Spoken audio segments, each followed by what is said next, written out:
Greetings everyone, and welcome to a summer edition of Cosmetic Corner. My name is Surek, your moderator. And today I'm very excited to share with you an interview that I had with Dr. Joel Pessa regarding a recent article in ASJ. Unfortunately, Dr. Pessa is not available for video Skype, but he did leave me with some very insightful thoughts that I want to share with our ASJ readers. The article that we discussed was titled "The Bilayered Structure of the Superficial Facial Fascia."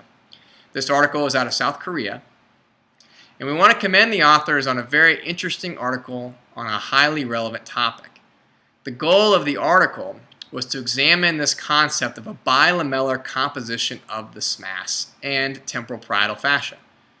The authors postulate that a more superficial layer of SMAS could be elevated individually in a SMAS rhytidectomy while still maintaining a similar strength to the deeper SMAS layer. In addition, there was a well-composed commentary by Dr. Argul, who is an excellent facial anatomist, and he brought up a point of contention because he said that the skin flap in this article was raised essentially in the subfollicular plane, which could suggest that the more superficial SMAS layer that the authors elevated could really just be a bulked up subcutaneous fat layer that was left down as the original skin flap was elevated. Dr. Argul actually attempted to recreate this bilayered SMAS in the anatomy lab and was unsuccessful. As a result, I elected to reach out to Dr. Joel Pessa to get his thoughts, as we all know he's an excellent facial anatomist, and I thought he might have some good points to share with our readers as we examine this manuscript.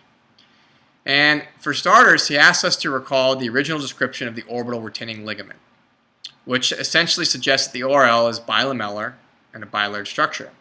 He goes on to say that if one considers the SMAS as a derivative of the pan-facial muscle, which in lower primates is really continuous rather than discrete, then the SMAS represents the superficial and deep layers of investing fascia of the facial muscles after they have become vestigial. So if we springboard off of this, Dr. Pessa claims that we should expect that the superficial fascia has two layers that appear to be fused. As the muscles become more discrete with evolution, the important structures that travel in the muscles have to be retained and protected. So if one looks closely at a bilamellar orbital retaining ligament, for example, at the base of the ligament, one can see a large deposit of fat within which travels vascular and avascular structures such as the nerves and lymphatics.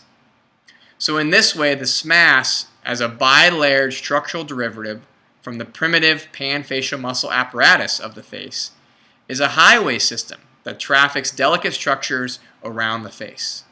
The example Dr. Pessa uses is the facial nerve. The course of the facial nerve is deep. It runs close to the deep fascia until it nears its targeted muscle, at which point it ascends along structural membranes that travel along the SMAS to the muscle. And Dr. Pessa interprets this construct as a means to minimize shear damage to delicate nerves until they are close to their targeted muscle. An example he uses is the frontal branch, which becomes superficial along the temporal septum, ascending from deep to superficial. And these intervening septae are derivatives of the superficial layer of the deep fascia, and hence are bilayered as well. He ended our conversation by hammering home a great lesson to us all. Essentially, every facial nerve injury danger zone is exactly at a point where the facial nerve ascends from deep to superficial. Therefore, knowledge of this membranous concept and that it exists can serve as a roadmap to prevent facial nerve injury. Personally, I found this to be very interesting. I think the clinical significance and truly the definition of two SMAS layers still needs to be vetted. However, there's no doubt that we've seen in demonstrations of the retained ligaments of the face that they can have a component of bilamellar structure. And there's certainly an intimate relationship with the nerve in lymphatics within these. We've seen these both with Dr. Mendelson's lymphatic work in the Ian Taylor's lab and Dr. Mark Ashton, but also in others who have done some great work on looking at the fusion planes of the face. So again, we continue to explore the fascinating anatomy of the face, and we have to take into consideration the embryology and also the architectural component of both the subSMAS, intra-SMAS, and super-SMAS structures. Thank you for joining me. We'll look forward to seeing you next month. Bye.